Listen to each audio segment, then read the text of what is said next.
काही लोक सांगतात की आम्ही लोकशाही मानत नाही, काही लोक सांगतात की आम्ही घरं पाडतो.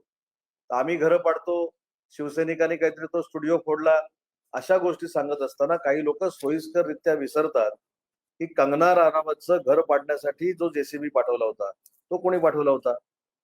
नारायण राणे साहेब काहीतरी अपशब्द बोलले असं दाखवून त्यांना अटक कोणी केली होती? तुमच्यातलेच एक पत्रकार आहेत, त्यांना देखील अटक कोणी केली होती? असं पत्रकारांना ज्यांनी अटक केली, राजकारण्यांचा सूड उगवण्यासाठी अटकेपर्यंत जी लोक गेली, अशा लोकांनी लोकशाही शिंदे साहेबांना, शिवसेनेला, भाजपला आणि अजितदादांच्या राष्ट्रवादीला शिकवण्याची काही आवश्यकता नाही. साधं उदाहरण आहे, इकडे क्राईम वाढला, तिकडे क्राईम वाढला, असं झालं तसं झालं, उद्योग बाहेर निघून गेले. एक प्रश्न मी वारंवार गेली 2 वर्ष विचारतोय की मुकेश अंबानींच्या घराखाली जे जिलेटिन ठेवण्यात आलं, म्हणजे जो बॉम्ब ठेवण्यात आला, तो ठेवणारा अधिकारी सचिन वाझे याला नोकरीमध्ये परत कोणी घेतलं? त्याच्यावर कोण बोलत नाही. त्याच्यावर 100 कोटी रुपये वसुलीची जबाबदारी कोणी टाकलं? त्याच्यावर कोण बोलत नाही. त्याच्यामुळे हे सगळं जे केलेली कृत्य आहे ती काय फुसली जाणार नाही, आणि ती फुसावी म्हणून जर कोण पत्रकार परिषद घेत असेल तर जनतेनं शिवसेना ही वंदनीय बाळासाहेबांच्या विचाराचीच असली पाहिजे, म्हणून 80 पैकी 60 आमदार हे आमचे निवडून दिलेले आहेत.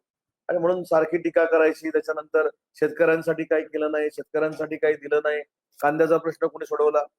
अधिवेशनामध्ये प्रत्येक आयुधावर चर्चा झालेली आहे, शेतकऱ्यांवर चर्चा झालेली आहे. 2100 रुपयाच्या महिला भगिनींच्या काहीतरी मुख्यमंत्री माझी लाडकी बहीण योजनेवर चर्चा झाली.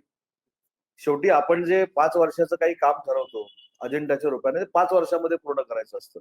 आणि म्हणून काल देखील मुख्यमंत्र्यांनी आणि उपमुख्यमंत्र्यांनी शिंदे साहेबांनी सांगितलं की जी कमिटमेंट महाराष्ट्राच्या जनतेला, मतदारांना आम्ही केलेली आहे ती आम्ही 5 वर्षामध्ये पूर्ण करणार आहोत.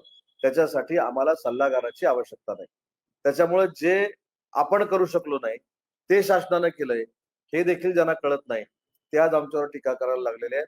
या 1500 रुपयाला अडचण करण्याचं काम हे काँग्रेसच्या एका पुढाऱ्याच्या पीएनं केलं कोर्टात जाऊन, हे देखील तुम्हाला माहिती आहे.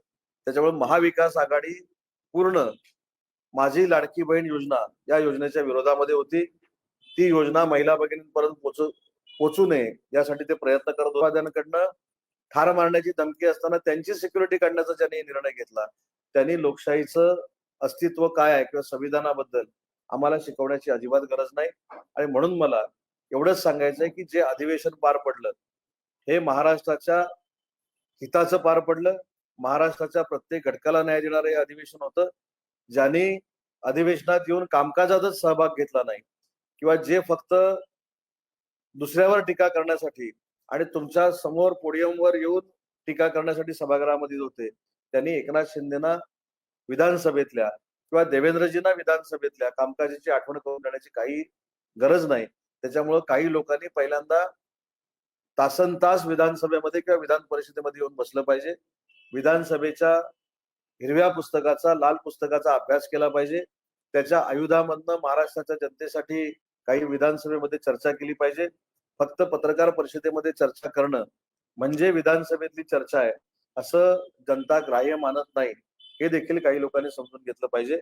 आणि म्हणून मला एकच सांगायचं की जे अधिवेशन झालं ते मुख्यमंत्री देवेंद्रजींच्या, एकनाथ शिंदे साहेबांच्या आणि अजितदादांच्या नेतृत्वाखाली महाराष्ट्राच्या हिताचं झालेलं आहे आणि महाराष्ट्राला पुढे नेणारं झालं.